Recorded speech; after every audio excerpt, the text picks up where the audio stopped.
মানুষের মধ্যে অনাস্থা অনিশ্চয়তা আছে আদৌ নির্বাচন হবে কিনা।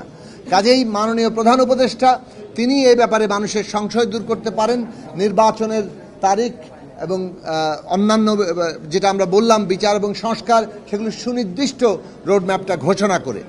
আপনারা তো সবাই জানেন আজকে কি উপলক্ষে বৈঠক, কি পরিস্থিতি। কথা সংক্ষেপে বলি, আমরা পরিষ্কারভাবে বলেছি যে বিচার সংস্কার এবং নির্বাচনের সুনির্দিষ্ট রোডম্যাপ ঘোষণা করতে হবে। ডিসেম্বর মাস সরকার নিজেই বলেছে ডিসেম্বর থেকে জুনের মধ্যে নির্বাচন হবে। রাজনৈতিক দলগুলো স্বাভাবিক কারণে ডিসেম্বরের মধ্যে নির্বাচন চায়। এখন ডিসেম্বরের থেকে যদি অন্যথা কোনো কিছু হয়, কোনো কারণে পেছায়, তাহলে সেটা সরকারকেই ব্যাখ্যা করতে হবে যে এই বাড়তি সময় তাদের কেন লাগবে। ঐকমত্য কমিশন বৈঠক শুরু করেছে দ্বিতীয় দফায় আগামীকাল থেকে।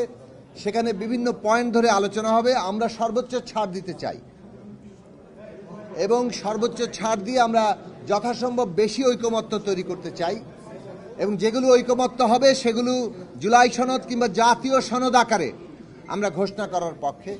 যেসব বিষয়ে দ্বিমত আলোচনার পরও থেকে যাবে সেগুলো জনগণের মধ্যে যাবে, নির্বাচনের মধ্যে যাবে।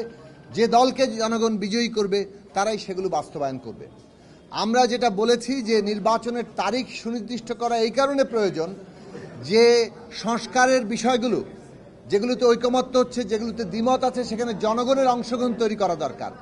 নির্বাচনের জন্য যে পরিবেশ দরকার সে বিষয়ে আমাদের কথাবার্তা এবং সরকার কি পদক্ষেপ নিচ্ছে সেগুলো আমাদের জানা দরকার। এইসব গুরুত্বপূর্ণ বিষয়ে আমরা আলোচনাই তুলতে পারছি না, কেননা নির্বাচনের তারিখ নিয়েই পুরো বিষয়টা ঘোরাফেরা করছে এবং মানুষের মধ্যে অনাস্থা অনিশ্চয়তা আছে আদৌ নির্বাচন হবে কিনা। কাজেই মাননীয় প্রধান উপদেষ্টা তিনি এই ব্যাপারে মানুষের সংশয় দূর করতে পারেন নির্বাচনের তারিখ এবং অন্যান্য যেটা আমরা বললাম বিচার এবং সংস্কার সেগুলো সুনির্দিষ্ট রোডম্যাপটা ঘোষণা করে। একই সাথে জুলাইয়ে যারা শহীদ তাদের রাষ্ট্রীয় মর্যাদা সেই প্রশ্নে কি সিদ্ধান্ত তারা নিলেন এটা আমরা জানতে চেয়েছি। অন্যান্য সমস্ত কমিশন রিপোর্টের কি হবে সেটা আমরা জানতে চেয়েছি। এবং সবচেয়ে বড় কথা হচ্ছে সাম্প্রতিক সময়ে রাজনৈতিক দলের সাথে সরকারের যে দূরত্ব তৈরি হয়েছে কিংবা বিভিন্ন প্রতিষ্ঠান সরকারের যে দূরত্ব তৈরি হচ্ছে এইগুলো মানুষের মধ্যে শঙ্কা আশঙ্কার জন্ম দিচ্ছে।